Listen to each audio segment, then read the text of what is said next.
Guys, കഴിഞ്ഞ ദിവസത്തെ നമ്മുടെ ഇൻസ്റ്റഗ്രാമില് ജാസ്മിൻ ജാഫർ ഗുരുവായൂർ അമ്പലത്തിന്റെ കുളത്തിൽ ഇറങ്ങി എന്ന് പറഞ്ഞിട്ട് ഒരു വലിയൊരു ഇഷ്യൂ, എന്നിട്ട് പഞ്ചാമൃതം തളിക്കുന്നു, അതുകൊണ്ട് 5 ദിവസത്തേക്കിന് വിലക്ക്, ഇങ്ങനെ ഒരുപാട് ഇഷ്യൂസ് ഉണ്ടായി. നമ്മുടെ ജാസ്മിൻ ജാഫർ ആ വീഡിയോ ഡിലീറ്റ് വരെ ചെയ്യുകയുണ്ടായി. അറ്റ്ലീസ്റ്റ് അതൊരു റെസ്ട്രിക്റ്റഡ് ഏരിയ ആണെങ്കിൽ അവിടെ എഴുതിയെങ്കിലും വെച്ചുകൂടായിരുന്നു റെസ്ട്രിക്റ്റഡ് ഏരിയ എന്ന്.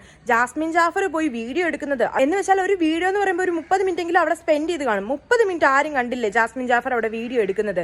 വീഡിയോ എടുത്തത് കാണാതൊന്നും എന്തായാലും ആരും ഇരിക്കത്തില്ല. ജാസ്മിൻ ജാഫർ പോസ്റ്റ് ഇട്ടതിന് ശേഷമാണ് ഇത്രയും വിവാദങ്ങൾ വൈറലായി വന്നിരിക്കുന്നത്. പോസ്റ്റ് ഇട്ടു, ഡിലീറ്റ് ചെയ്തു, ശേഷം നടന്ന നടപടികൾ കണ്ടായിരുന്നു. 5 ദിവസത്തേക്കിന് എല്ലാ ദിവസവും പഞ്ചാമൃതം തെളിക്കുന്നു, അങ്ങനെ എന്തൊക്കെയോ ഹിന്ദുക്കളുടെ ആചാരപ്രകാരം എന്തൊക്കെയോ കുറച്ച് സംഭവങ്ങളൊക്കെ നടക്കുന്നുണ്ട്. അപ്പൊ ഞാൻ ഒരു കാസ്റ്റിനെ ഞാൻ കുറ്റം പറയുവല്ല.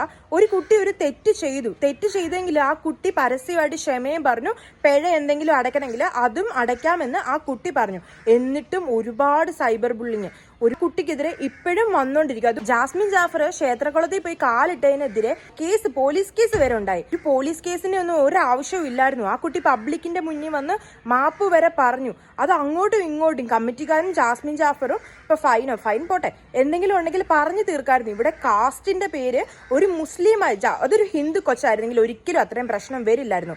ജാസ്മിൻ ജാഫർ ഒരു മുസ്ലിം ആയതുകൊണ്ട് മാത്രമാണ്, ചെറിയ ഇഷ്യൂ എന്ന് ഞാൻ പറയില്ല, ഒരു ഇഷ്യൂ ഇത്രയും വളർത്തി വലുതാക്കിയതെന്ന് തന്നെ ഞാൻ പറയും.